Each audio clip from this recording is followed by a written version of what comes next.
बहुत समय पहले की बात है। सतयुग और त्रेतायुग के मध्य का समय था। उस युग में एक महान राजा हुए, राजा मुचुकुंद। वे धर्मप्रिय, सत्यनिष्ठ और वीर योद्धा थे। राज्य में शांति थी, परंतु स्वर्गलोक में युद्ध छिड़ा हुआ था। देवता असुरों से परास्त हो रहे थे।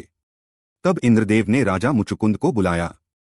राजन, हम देवताओं की रक्षा नहीं कर पा रहे, कृपया कुछ समय के लिए हमारी सहायता करें। राजा मुचुकुंद ने बिना विलंब के सहमति दे दी। उन्होंने कहा, यदि यह धर्म की रक्षा का कार्य है तो मैं इसे अपना कर्तव्य मानता हूं। मुचुकुंद देवताओं के साथ स्वर्ग पहुंचे। वहां असुरों के विरुद्ध भयंकर युद्ध चला। सालों तक वह युद्ध चलता रहा, दिन और रात बिना विश्राम के। मुचुकुंद का शौर्य ऐसा था कि जहां उनकी दृष्टि पड़ती वहां असुर भाग जाते। अंततः देवताओं को विजय मिली।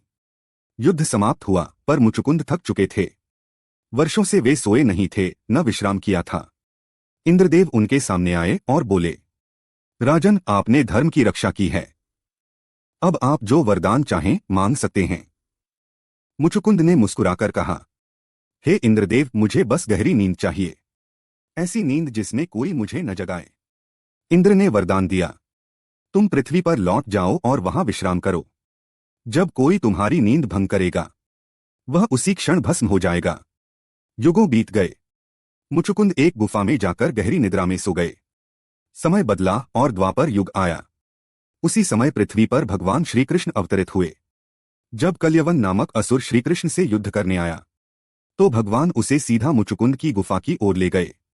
कृष्ण स्वयं गायब हो गए और कल्यवन ने अंधेरे में मुचुकुंद को देखा। वह बोला, तू कौन है? भागा क्यों? और उसने सोते हुए मुचुकुंद को लात मार दी। बस जैसे ही मुचुकुंद की आंख खुली, उनकी आंखों से तेज की अग्नि निकली। कल्यवन वही भस्म हो गया। पूरी गुफा दिव्य प्रकाश से भर गई। तभी श्री कृष्ण वहां प्रकट हुए। उनका मुख सूर्य के समान उज्ज्वल था। मुचुकुंद ने तुरंत उन्हें पहचान लिया। हे प्रभु, आप तो स्वयं विष्णु के अवतार हैं।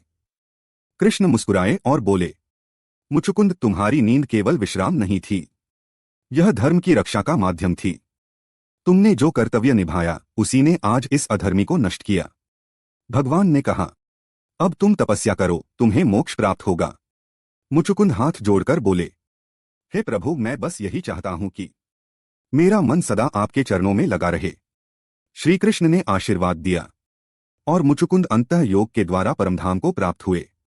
मुझे कमेंट बॉक्स में बताएं कि कहानी कैसी लगी और चैनल को लाइक और सब्सक्राइब करें।